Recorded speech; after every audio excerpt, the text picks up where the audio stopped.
Well, good evening. I call the meeting for the Ames Area Metropolitan Planning Organization Transportation Policy Committee to order. Good evening, committee members.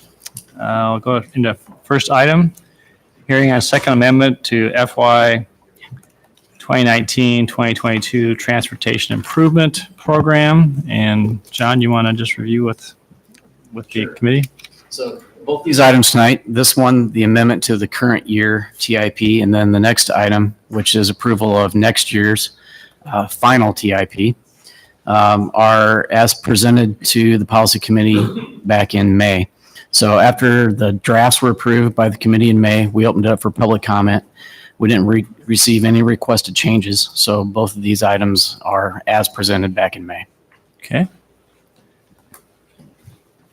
Do you have any, committee, do you have any questions for John on the second amendment to FFY 2019-2022 TIP? All right. Hearing none, I'll declare the public hearing on the second amendment to FFY 2019-2022 TIP to be open. Is there anyone in the audience that wants to address the committee on this particular topic? Seeing none, I'll close the public hearing. Entertain a motion approving second amendment. So moved. All right. I'll second. All right. Moved and seconded. Any discussion? Hearing none. Those in favor say aye. Aye. Opposed? Motion carried. Item 2, hearing on FFY 2020 to 2023 TIP. I declare that public hearing to be open. Does anyone in the audience want to address council on this topic? Seeing none, declare the public hearing to be closed. Committee members, do you have any questions for John on this one? No. Hearing none, I would entertain a motion on resolution approving final FFY 2020-2023 TIP for submission to the Iowa Department of Transportation. Move the resolution. Second. Moved to second. Any discussion? Hearing none. Those in favor say aye. Aye. Opposed or abstaining? Hearing none. Motion carried. Thank you, John. All right. Policy comments. Gloria, any comments? None. Juan? No comment. Tim? Nope. Nope. Nothing for me? Nothing. Thank you. Okay, very good. I have none either. So entertain a motion to adjourn. So moved. We are adjourned. Thank you for coming. Thank you. Thanks, Juan. Thank you, Laura. So good to see you. No problem. You guys have a good rest of the summer. Good to see you.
Okay, we'll call the regular city council meeting for July 9th, 2019 to order.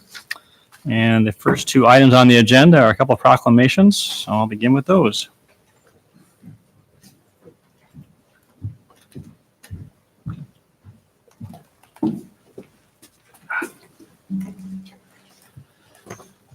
It's my pleasure tonight to read a proclamation on Parks and Recreation Month. So, Keith, I'll read like you and make a few comments then, you and Kelly. Whereas parks and recreation programs are an integral part of communities throughout this country, including Ames, Iowa, and whereas our parks and recreation programs are vitally important to establishing and maintaining the quality of life in our communities, ensuring the health of all citizens, and contributing to the economic and environmental well-being of a community and region. And whereas parks and recreation areas are fundamental to the environmental well-being of our community, and whereas our parks and natural recreation areas ensure the ecological beauty of our community and provide a place for children and adults to connect with nature and recreate outdoors, and whereas the U.S. House of Representatives has designated July as Parks and Recreation Month, and whereas Ames recognizes the benefits derived from parks and recreation resources. Therefore, I, John A. Hala, Mayor of the City of Ames, Iowa, do hereby proclaim the month of July 2019 as Parks and Recreation Month. And I will say that we have an outstanding park system, well run, and it's a real asset to our community. So, Keith, congratulations, Kelly, and I'm gonna actually let Kelly do some talking tonight. it's not on my notes here, though. All right. Thanks, Mayor. Thanks, Mayor and Council. We're excited to be here tonight to talk about Parks and Recreation Month and to kick off July. We hear from residents, users all the time how great our parks are, how great our facilities are, our programs are, how vital they are for their health, whether it's wellness or social or mental. So we're excited to offer a series of programs. A lot of them are free or reduced prices. Some do have a nominal fee to celebrate Parks and Recreation Month. The calendar's on our website at www.amesparkrec.org. I just want to highlight a couple of the programs specifically that we're super excited about. The first one is this weekend, we're having an adult bags tournament. You can still register for this tournament. It's only $10 per team, and the proceeds benefit the Youth Scholarship Fund. So we hopefully get a number of teams to benefit our youth who are in need of scholarship to sign up for a program. The second one is we are partnering with the Skunk River Riot Roller Derby girls, and they are going to put a clinic on downstairs in the gymnasium for us on Tuesday, July 30th at 6 o'clock. The first part of it is going to be clinic. The second part of it is we are actually getting skates that people can rent for $3 a pair just to recoup our costs. And actually learn some moves from these ladies. So we're very excited about this opportunity. Like I said, Tuesday, July 30th, downstairs in the gymnasium, Skunk River Riot. Thanks to those ladies for partnering with us on this opportunity. Another program we're offering, and this will be added to our wellness program this fall, is BogaFit. BogaFit is like a stand-up paddleboard, but it's anchored to the water. And you can do yoga on it. You can do burpees. You can do lunges, squats. So we're offering a free introductory sampler class on that same night, Tuesday, July 30th at Municipal Pool. And then that program will be on our fall wellness schedule. We have a number of other different programs as well as a Twilight Night golf at Homewood Golf Course, July celebration ice skate, wear your Santa hats, and we're going to play Christmas music. So I encourage everybody to visit a park, try one of our free activities, or stop by one of the facilities to celebrate Parks and Recreation Month in July. Thank you. Thanks, Kelly.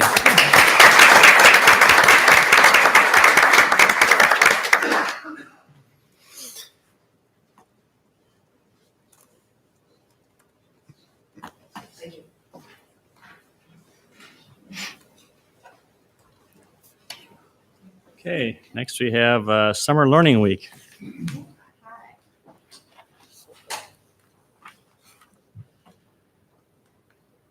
Whereas Summer Learning Week is nationally recognized to promote awareness about the importance of engaging youth through the summer months in safe and experience-rich settings to ensure that they are set up to learn when they return to school in the fall. And whereas summer learning loss is a significant contributor to the achievement gap for youth, a gap which remains constant during the 9 months of the school year, but widens during the summer months. And whereas summer learning programs are proven to maintain and advance students' academic and social growth, keep children safe and healthy during the summer, and send young people back to the school ready to learn.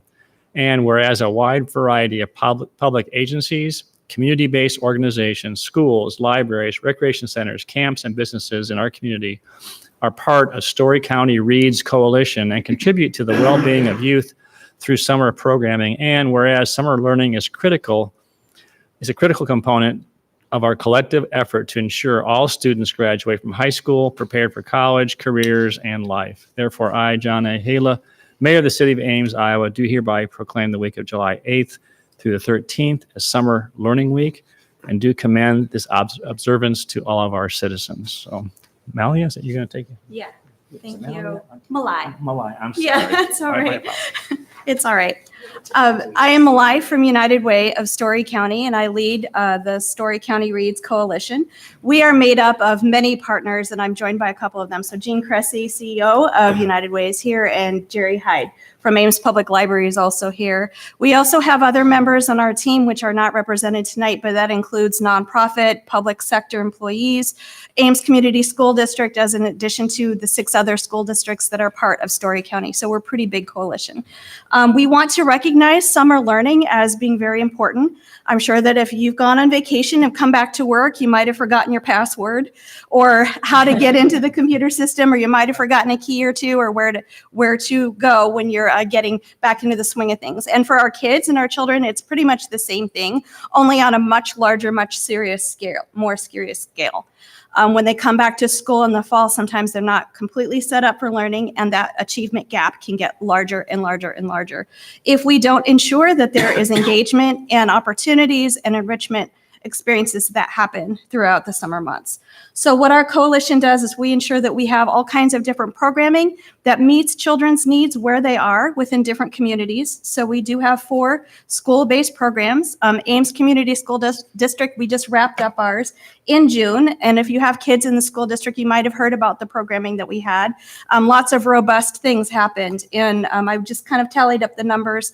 We served a lot of meals to a lot of hungry kids. We served K through 8th grade, and we generated 1,600 hours of volunteer service in that program. So it's pretty impressive. We also have programming that happens in the school districts in Nevada and Ballard and Collins Maxwell. We also have community-based sites that are implemented through some of our service providers. And all of this after following Ames Parks and Rec is pretty on point, because on Thursday we'll be having an event to really celebrate and recognize summer learning, which is going to happen at the pool. So come to the pool at 5:30. We'll all be there. There's Chris, Todd, you're going to be reading for us, right? Awesome. And we will also have a larger countywide event that's going to happen in conjunction with the Story County Fair on the 20th. So that will be at the Story County Fair. We have 5 locations all over the fairgrounds. There'll be a scavenger hunt.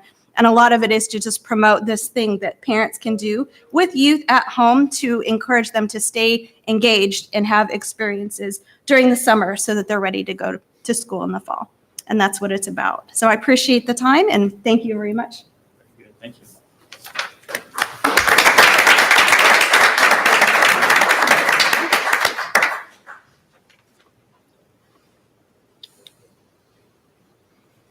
Thank you.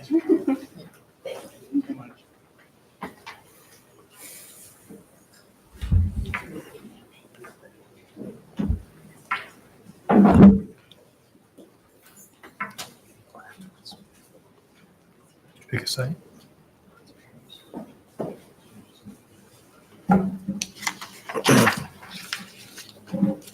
"15 minutes. You should."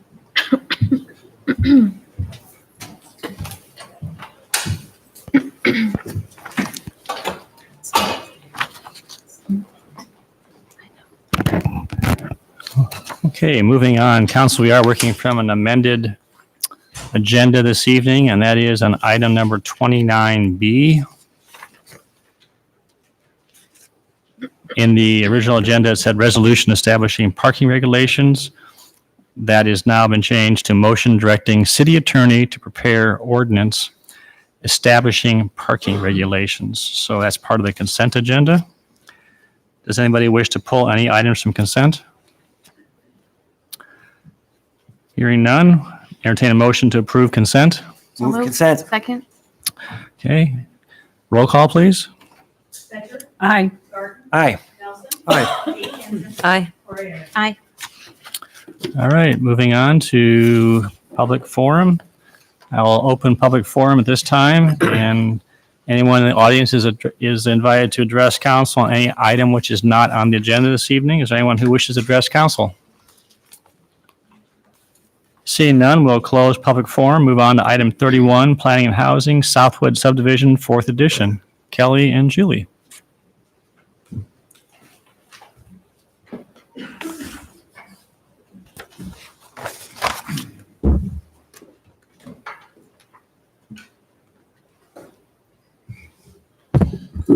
Good evening, City Council.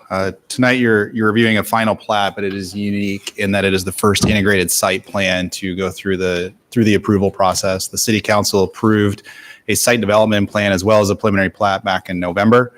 The applicant did also receive a special use permit subsequent to your approval to allow for a climate-controlled interior mini storage facility to be built in the back of the existing Kmart buildings on the site. So to be able to move forward with development of the property, they do need to final plat the lots that create the development overall. And that is why we're here tonight. One very important piece of the process is a development agreement, which you did receive yesterday, and we did receive it, a signed copy back today from the property owner to allow us to proceed with finalizing all the documentation. As an integrated site plan, the important pieces are that this whole site, even though it's divided into lots, does not function as individual lots. It is one overall site. So the important component of the development agreement is the expectation of when improvements occur in phases on the site. So by approving this final plat, all of the lots, as you see on the screen in front of you, will get created when it's recorded. But the improvements for the buildings, the parking, the landscaping, it will be phased over time. The initial phase is the part that we have focused on. The applicant has agreed that as part of the initial phase, the existing building, which is included within lots 1, 2, and 3, that's the Kmart building, plus other improvements to the parking lot and frontage landscaping all along 16th Street will all be done as part of that initial phase. So you have an exhibit with the agreement that outlines this shaded area as the area that has to be improved for parking, landscaping, and then building facade improvements as well. The other buildings on the other lots will come in time, and they will come in as individual permits, and they will complete whatever other parking or landscaping improvements are necessary when they develop those buildings. But by doing this as the initial phase, we're going to see an immediate improvement to that property.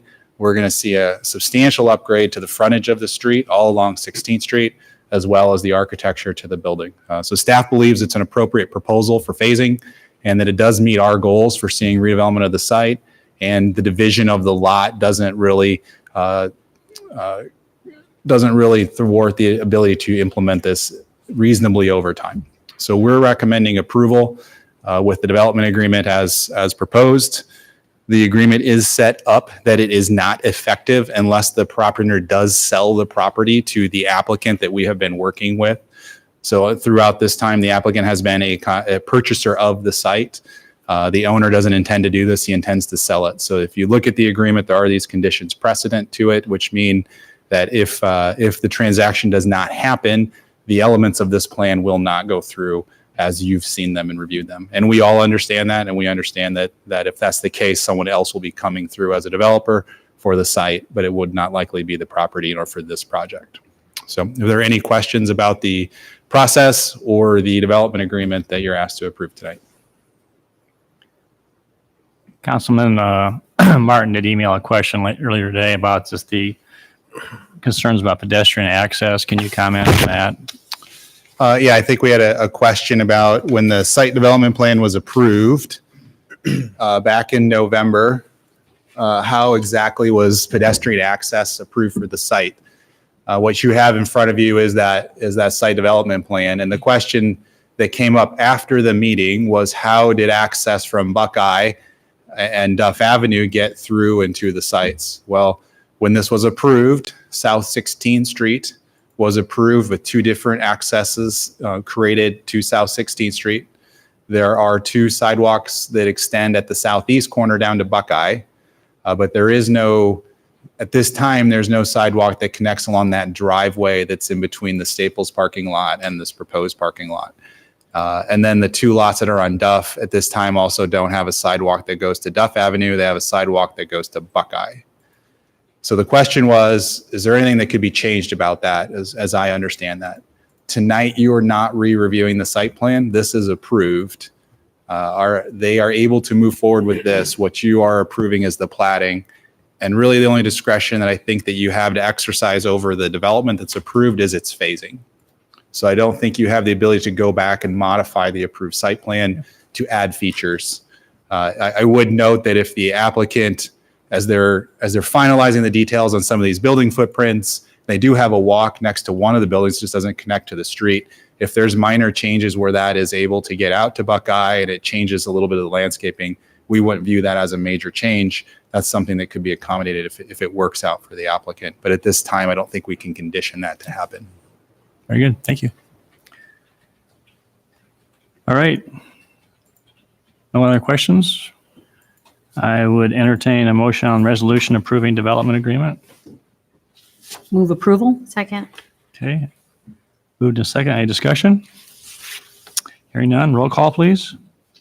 Aye. Aye. Aye. Aye. Aye. And I entertain a motion on resolution approving final plat. So moved. Second. Discussion? All right. Hearing none. Roll call, please. Aye. Aye. Aye. Aye. Aye. Very good. Thank you, Kelly and Julie. All right, item 32, hearing on voluntary annexation of 18 parcels generally located south of the current city limits between University Boulevard, 530th Avenue, and Cedar Lane.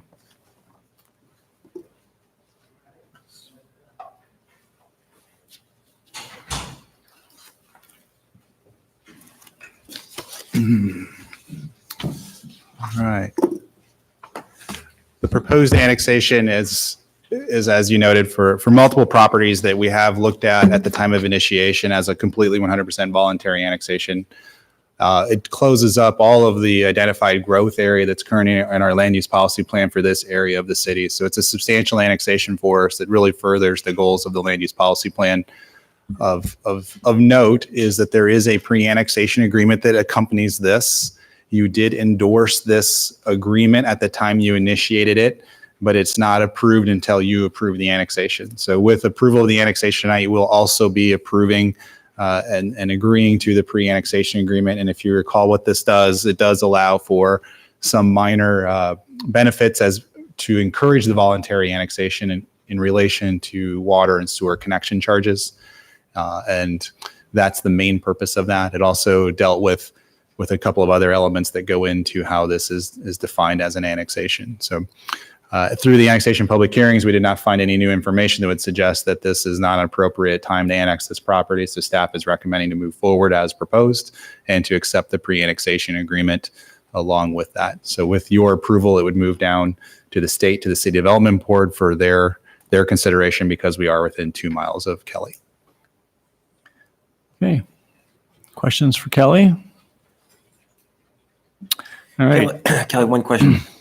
So we love voluntary annexations, but one question I'm always going to ask is, from a strategic perspective, are there any properties that we risk making it challenging to bring in by taking these in a voluntary state now?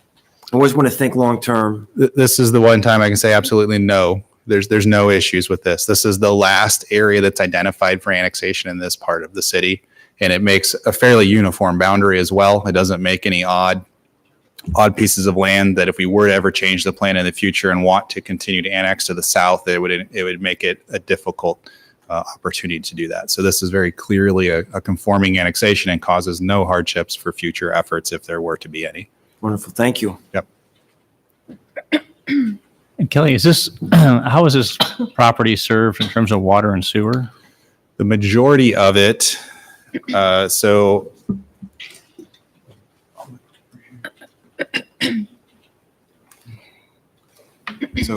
with the annexation agreement, it includes our standard covenant to understand that to develop in the city, you need to provide city utilities. So the expectation in the future that it will be city water and city sewer. However, currently the bulk of the territory, essentially this area south of my pen, is likely Xenia territory. There's a bit of discrepancy in our records with Xenia and ourselves about some of this area in the middle. This northern piece is clearly in the city's territory. But for the most part, it's going to be Xenia territory. A number of those existing homeowners already have Xenia service. So it's pretty clearly an area that has been served, at least from a customer perspective, maybe not as a complete territory area by Xenia. So in the future, it would be necessitated to be city served. And how about along Cedar? Is there water and sewer right now, or is there going to be water and sewer put in? So there will, I don't have the map with me now. It will be provided with the subdivision and development of the larger Bergeson piece. There will be water connections and sewer connections available. Cedar does have a fair amount of those extended now because of the Ringenberg development that happened on the west side of Cedar Lane. I don't have the exact extents in front of me to show you tonight. And the last question is, knowing that Xenia buyout has been a sticking point, can you review again what the agreement states, or when will that be worked through? It's a pretty simple covenant on our part. It says that you acknowledge as a property owner that if Xenia requires any payment to transfer the service territory from them to us, the property owner is obligated to do that. Okay. So we as the city must accept the transfer of territory, but we're really not involved in the negotiation of whether you have to pay or how much you pay and how that happens. We just have to accept the territory at the end with the transfer agreement. Very good. Any other questions for staff? All right, I declare the public hearing on the voluntary annexation of these 18 parcels to be open. Is there anyone in the audience that wants to address council on this topic? Seeing none, I close the public hearing and entertain a motion on resolution approving pre-annexation agreement. Move the resolution. Second. Okay, moved in second. Any further discussion? Hearing none, roll call, please. Aye. Aye. Aye. Aye. Aye. And entertain a motion on resolution approving annexation. So moved. Second. Discussion? Roll call? Aye. Aye. Aye. Aye. Aye. Very good. All right, move on to item 33, hearing on landscape plan for major site development plan for 2105 and 2205 East Lincoln Way. So tonight you have an option that we added to the landscape code about 2 years ago, where if someone had an alternative concept for doing landscaping, you could pursue that and do something different than standard code requirements. So the owner of the property has had site plans approved for development of the site, and you can see in this aerial photo, you can see that there's been development in the rear of the site. And as you have as one of your exhibits in the report, an approved site plan that identified code compliant front yard landscaping across the site. And as the property owners completed the project, they've decided they would really prefer a different approach to landscaping, looking at the topography of the site, justifying a different approach. So their primary proposal, as shown in the report, is to essentially replace a number of the shrubs and other elements that are closer to the buildings with additional trees out towards Lincoln Way. In their opinion, adding those elements out front with the change in grade justifies an alternative approval, and staff can support that it meets the intent of the landscape code, where it's providing for options to do things differently, but still provide for a higher quality aesthetic environment, even if it isn't exactly the way the code lays out your options as it is now. So with your approval, that will be acceptable to the city, and they can implement that landscape planning and finish out the project.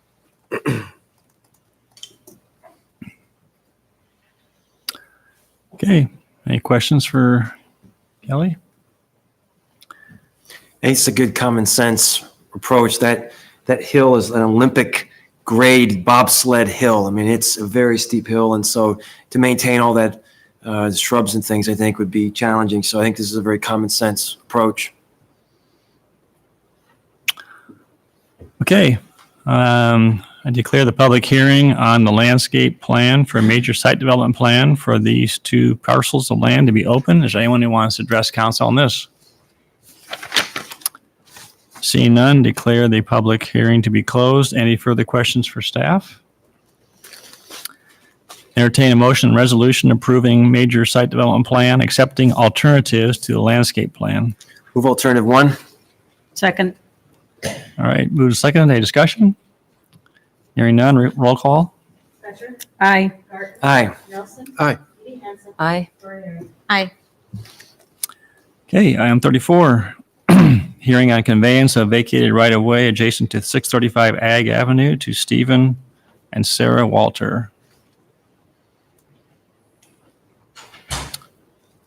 Let's see, John, does anyone have any questions for staff? It's here. Okay. Declare the public hearing open on conveying the vacated right-of-way at 635 Ag and open. Anyone want to address council on this topic? Hearing none, declare the public hearing to be closed and entertain motion on third passage and adoption of ordinance number 4388, vacating right-of-way adjacent to 635 Ag. Move on third. Second. Roll call. Aye. Aye. Aye. Aye.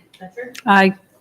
And then entertain a motion on resolution approving conveyance of vacated right-of-way. Move approval. Second.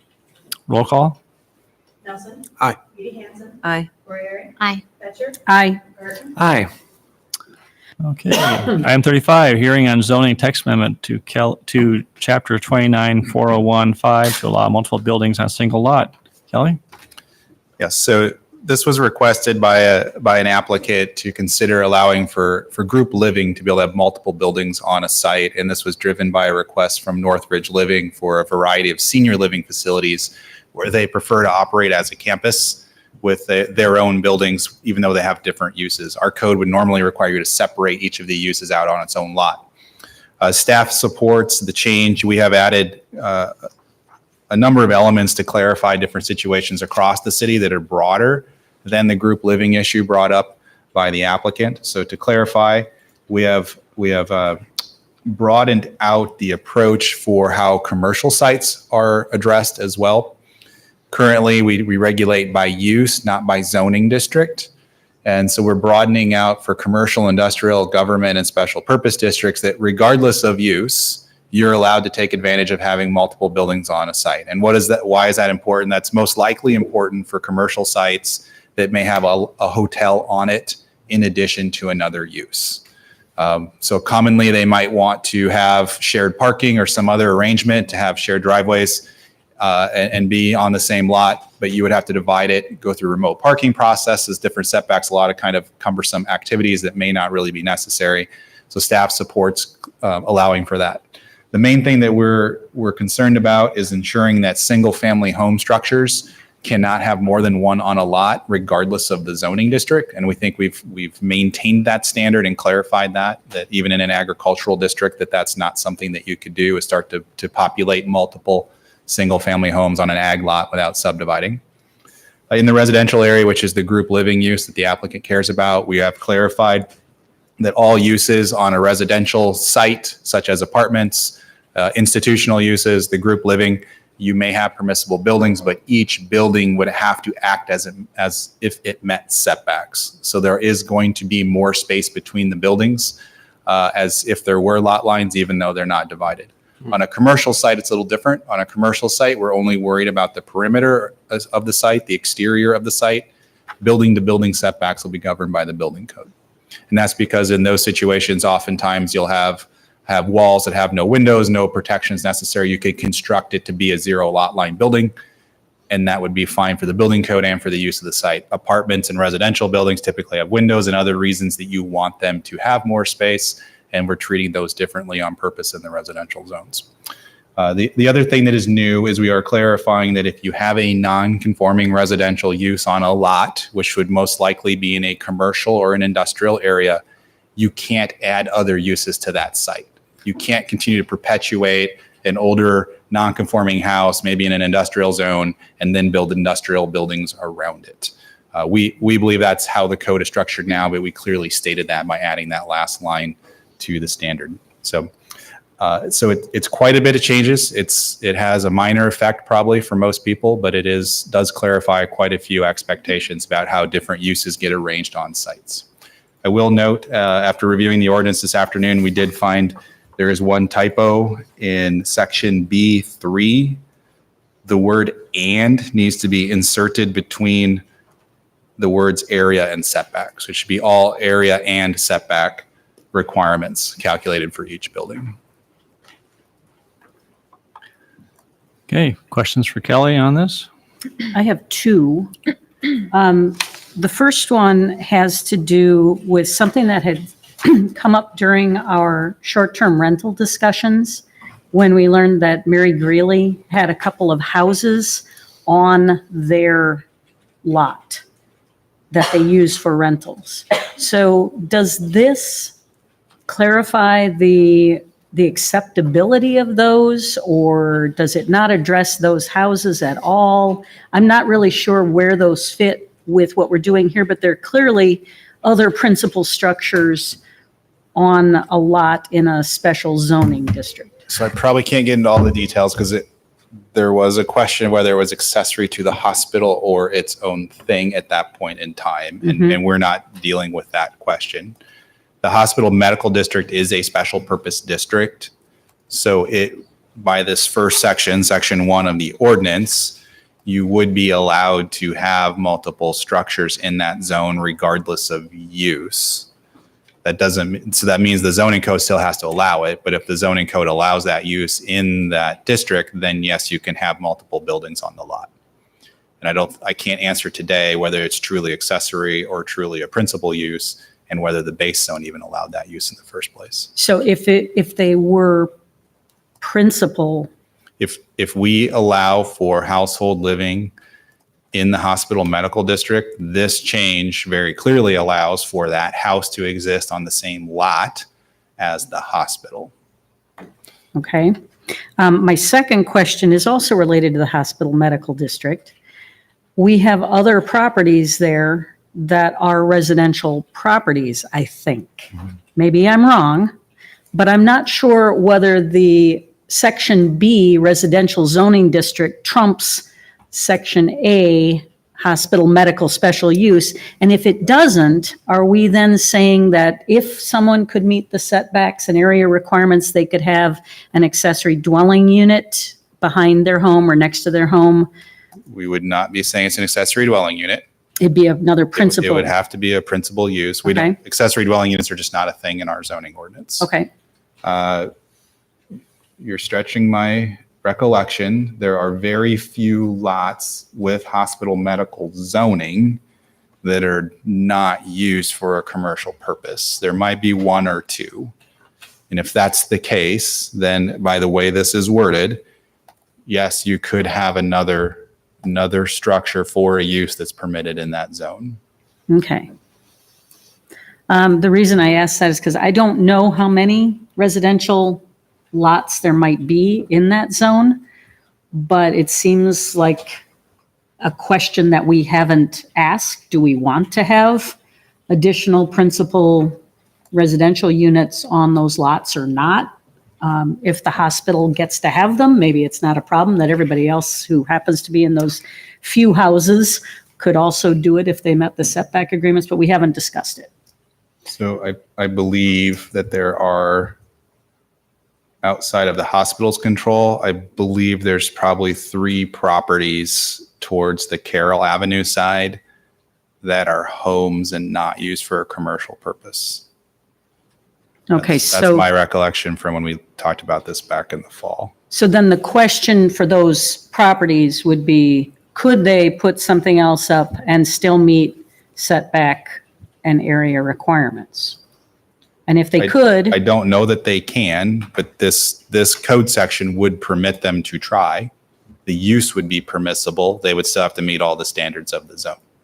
okay. So that seems to me to be something that neighbors might want to have input on before we say, sure, go ahead and allow this. Even if it's only 3 properties, whoever lives by those neighbors may not want to have an intensified use. So if that's the case, I would probably say, rather than detour the ordinance, either not allow it or remove it as an option from the ordinance so that the applicant that's interested would still be able to proceed with their issues. It seemed to me that an easy fix might be under the exception A1, instead of just listing agricultural zone, saying agriculture or hospital medical zone, but maybe I'm being too inclusive there by making that exception. Could we pass this on first and then I think you've raised a good issue tonight and have Kelly take a closer look at it. I'd like to have a better sense of, with more certainty, that the properties are at play. I think it's a great issue. Could we pass it on first and come back and tweak this on the second? I think you could. You could do that. So your interest is whether to create another exception with more information or to write an exception for your review on the second reading. Mark, do you have an opinion That's on the that? direction I would need to know, I guess. Mark, do you have an opinion on that in terms of passing an ordinance and then going ahead and changing on the second one? Or what would you recommend in terms of how we proceed so we keep this on track for the applicant? Yeah, that's fine. I mean, it can be passed tonight, and then we can work on to develop something for, to bring to you for an amendment for the second reading. So we can go ahead and have a first passage and then have a motion then on the directing staff to, And Look is at it, is it possible on the second reading to get input from residents who might be impacted by it? I know it's The probably not public very hearing- many, The so, public hearing would be over. yeah. And well, given the fact that as council, we're trying to avoid trying to make, major changes after the first reading, I say in this situation, to keep this thing on track, I probably would make an exception and allow public input on the second reading only because but only on the inclusion of the change, not the entire, and only on the change.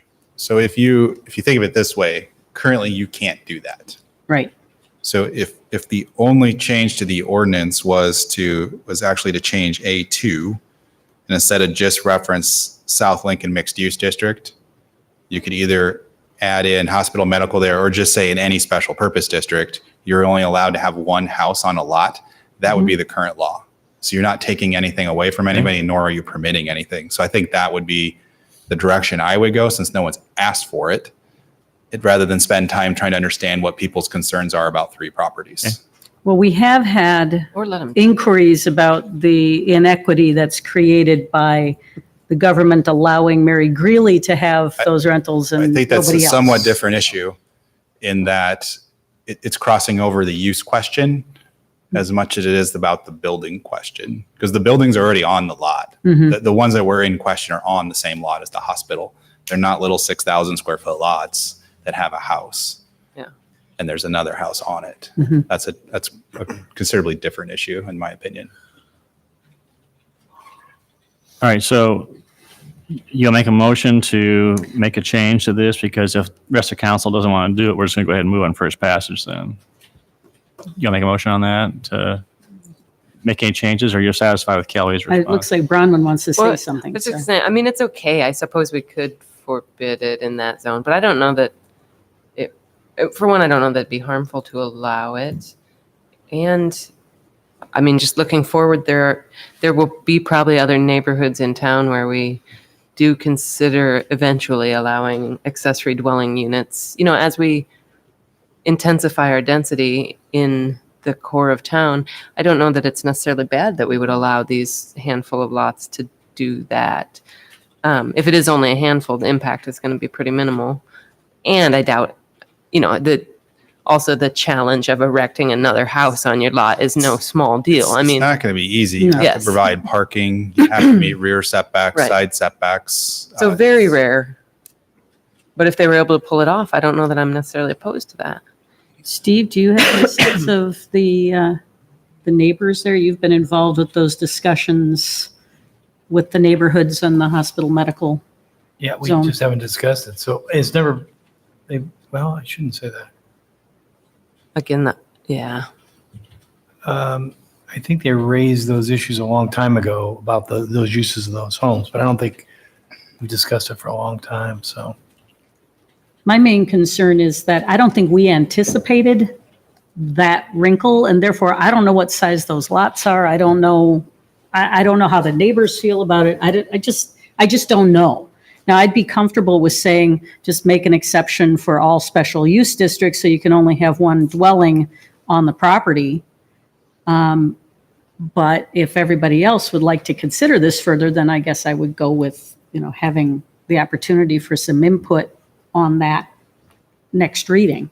I don't have trouble with moving forward with the first reading and doing something on second reading, since it doesn't really change what's in place now, at least as I understand No, from Kelly. it in theory does. I'm just not sure practically anybody could take advantage of it. Right now, you can only have an institutional use or a residential use on a lot. You cannot have both. And everywhere in the city, you cannot have more than one single family home on a lot. So this is saying in hospital medical, regardless of use, you can mix together or have more than one of something. It's just these 3 privately owned properties that may be able to do that. Whether practically you can actually do that's a totally different question, because they're developed lots and you would have to still meet side, rear, and front setbacks plus parking for both structures. So in light of the uncertainty, I mean, we may be pursuing a solution that doesn't have a problem, because these lots may not be capable of this anyway. You ready for a motion, John? I am. So, sorry. So I'll move alternative 1 with the Scrivener's error correction that Kelly noted.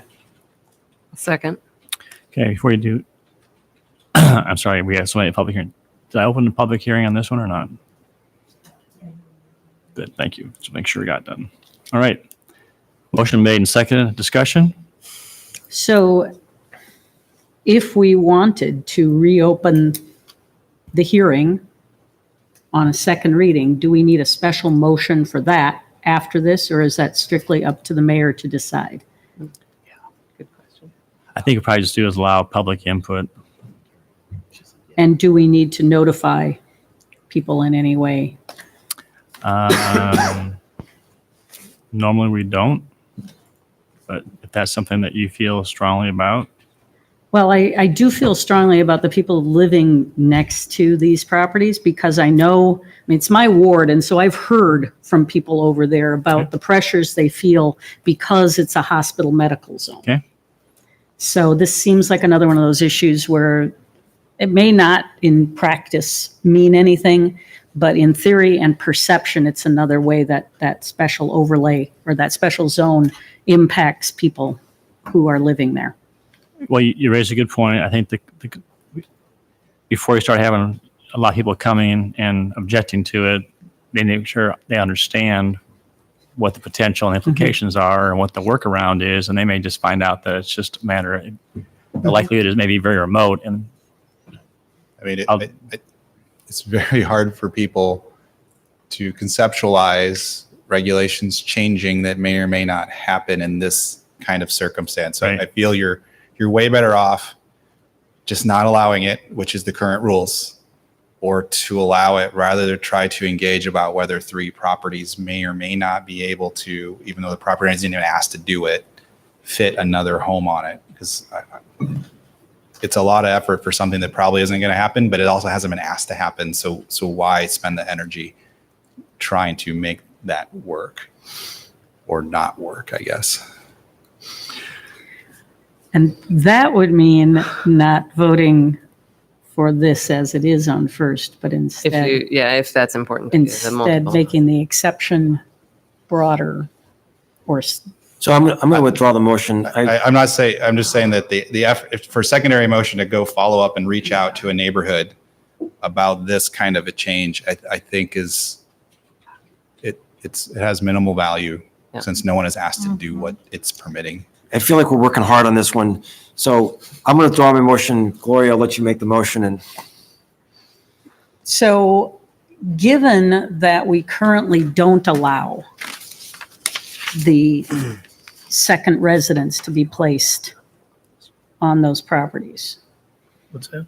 Kelly, you recommended, I would insert in A2 a reference to hospital medical in addition to South Lincoln Mixed Use District. And that would say then you're only allowed to have one principal use and building on a lot, regardless of anything else so my motion then with would a single be family home. that we amend section 29.4015A2 so that the exception do I need to tell you exactly how it says it? Or Nope, just say okay, to- so the to- exception includes the hospital medical zone along with the South Lincoln mixed-use district. So what that would mean is you can only have one single-family dwelling on a lot. You cannot have a second dwelling, nor can you put a medical office with that home. If you are a commercial site, you have 2 offices on a lot, that's fine. If you have any other use that's not a single-family dwelling, you can have 2 of those on the lot. So it's only going to be narrowly about the single-family homes. And just for clarity, the structures at question at Mary Greeley are already on that lot. So this won't change that question Okay, about so, Mary Greeley. so there's a motion. Is there a second? Second. All right, moved and seconded.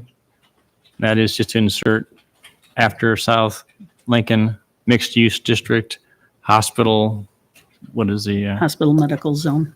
medical zone? Everyone understand the motion? So we've been focusing on a fairly small application of this. To make sure we're looking at the forest as well, this is, I think, is a really wonderful change to our code. I think there'll be other properties that will benefit from this. The point you made, Kelly, about access is a real one. And so challenges in terms of access easements and maintenance agreements really change a lot when you have multiple buildings on single lots. So I think this is a really nice addition to our code. And I recognize that Bronwyn is concerned about other areas where we may want to consider having other residences, and I'm not opposed to considering that in the future. I just don't want to consider it now at the last minute with 3 or 4 properties or however many they are and surprise people. And this is again, just the amendment to, We're going to vote on Yes. we're going to vote on the amendment, and then if this passes, then we'll go ahead and vote on the amended first passage of ordinance. And okay, Can you read the amendment one more time? It's to amend section 29.415A2, so the exception includes the hospital medical zone. Okay. Along with the South Lincoln issues. Okay, thank you. those in favor say aye. Aye. Opposed or abstaining? Motion carried. Okay, entertain a motion on first passage of amended ordinance. Move on first passage. second. Okay, any further discussion? Roll call. Hanson, Aye. Warrior, Aye. Fletcher, Aye. Barton, Aye. Nelson. Aye. Okay. And on that basis of the fact that that's been inserted, then we will not have public input on this at the second and third readings. And I believe that no notice to the property owners will be necessary either. Is that correct? No, that's correct. And I thank you for making sure that these property owners are not going to be surprised. Okay, very good. Thank you. All right, item 36, hearing on campus town public improvements, water service replacement, Lincoln Way from Hayward Avenue to Welch Avenue. Does council have any questions for staff on this one? I declare the public hearing on campus town public improvement, water service replacement to be open. Anyone wish to address council on this topic? Seeing none, close public hearing. Entertain motion on resolution approving final plan, specifications, and awarding contract to Jet Drain Services LLC of Ames, Iowa, in the amount of $172,002.06. So moved. Second? Discussion? Roll call. Warrior, Aye. Fletcher, Aye. Barton, Aye. Nelson. Aye. J.D. Hanson. Aye. Okay, thank you. Item 37, second passage of ordinance rezoning 3315 South Riverside Drive from agriculture to Research Park Innovation District. Move on second. Second. Moved and seconded. Discussion? Roll call. Fletcher, Aye. Barton. Aye. Nelson. Aye. J.D. Hanson. Aye. Warrior, Aye. Okay, council, I forgot and overlooked something in the consent agenda. I was asked to pull item 23, resolution approving contract renewal. Staff asked for it to be pulled because they had not received the contract as of yet. And so I asked Mark, and what we need to do is have a motion to reconsider. So Mark, you want to walk us through it, make sure we do it right? Yeah, you don't need to reconsider the entire consent agenda. Just reconsider item, is it 23? Right. Yeah, just reconsider item 23. And then if that motion passes, then, and then you can pull it from the agenda at that point. So, So I got a motion to that effect. Would move to reconsider item 23. Second. All right. Those in favor say aye. Aye. Opposed? Motion carried. And then just, we just need a motion then to not approve the contract. I think you can just pull it at this point like you would have at the beginning of the meeting. You've just undone the passage, so Okay, it's so just, motion to pull. Do yeah, we table it? or table it. You can table it. Let's do that because the Yeah. point is that it is in process. They do recommend it. It's just more or less, it's not a signed contract in hand, that's all. So I need a motion to table approving the contract on item 23. So moved. Second. All right, those in favor say aye. Aye. Opposed? All right, thank you. Yeah. All right. And I also, I might have messed us up. I forgot to introduce the newest member of our staff, Deb. Deb Shildroth. Welcome aboard. Welcome, Deb. So glad that you're here and new assistant city manager. So been here for what? A whole week and a half, huh? Or a week and a day? 2 days. Very good. So welcome. All right, we have 2 items on disposition of communications. The first is email from Matthew Stogsdill regarding concerns due to uncontrolled intersections at Sunset Ridge subdivision.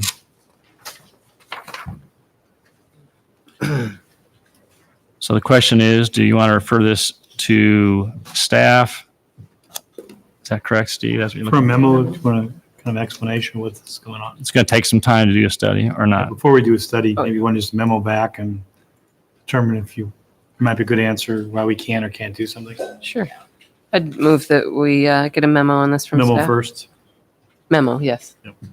Second. All right. Those in favor say aye. Aye. Opposed? Motion carried.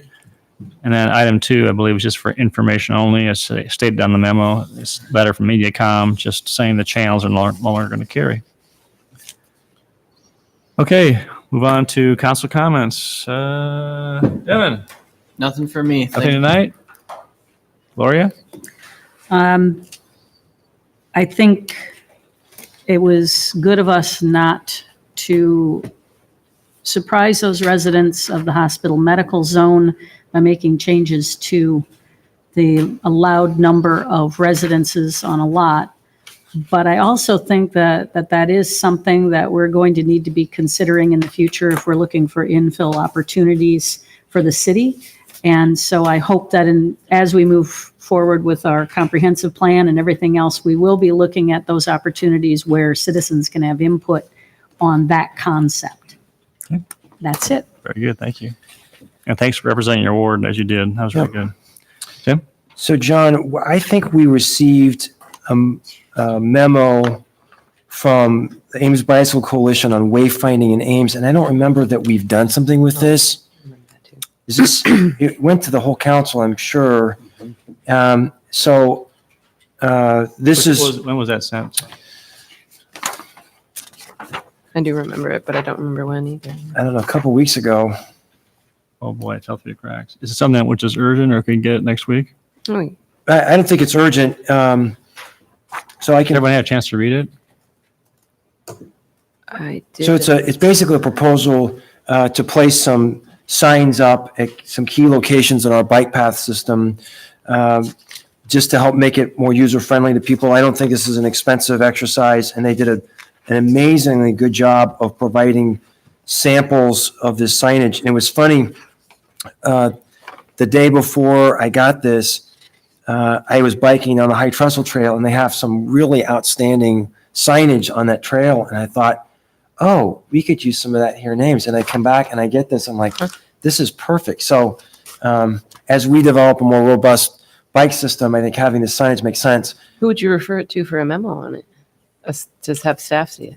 Yeah, I would just leave it to staff at this point. What, do you want to do it? Do you want to just Well, find yeah. out about it? What do you want to? Would it be a memo from the transportation department on In that? terms of what? Do you need me more? Just you to want to put see in what- the budget? What they think of it, if it'd be something that would be feasible or at what schedule it might be No, let's do a feasible. memo. Yeah, so I'll move that we have the staff provide a memo with respect to the Ames Bicycle Coalition wayfinding letter. Second, Yeah, That fell through the cracks on my Sorry. emails. Thank you for bringing that up. That's, Yep. that's an important piece. Okay. Those in favor say aye. Aye. Opposed? Motion carried. Anything else? Two quick things. Bronwyn, Saturday night, there's something going on in Ames. No pressure. Oh, there's a lot of pressure. I don't, what is this Saturday? It's not as if you're on camera.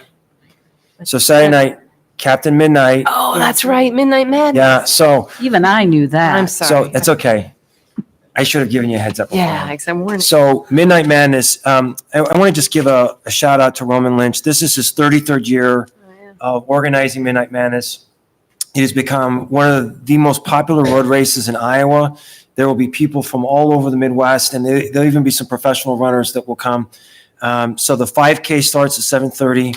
The 10K starts at 8:30. It's a great night. Even if you don't run, come out and support the runners, and it's just a good Ames thing to be a part of. So Saturday night, thank you, Roman Lynch, for your many years of service.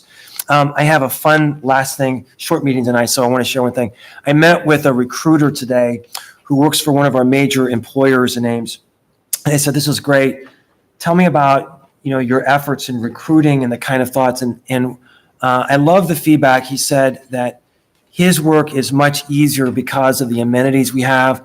Ames is a growing community, lots of things to do, and it makes his work so much easier. And I said, you need to tell us, the city council, what feedback you're getting from people that are comparing Ames with other similar communities. But he gave us a very high grade for the direction of things in the community. So I thought I'd share that with you as an encouragement. Thank you. Thanks, Tim.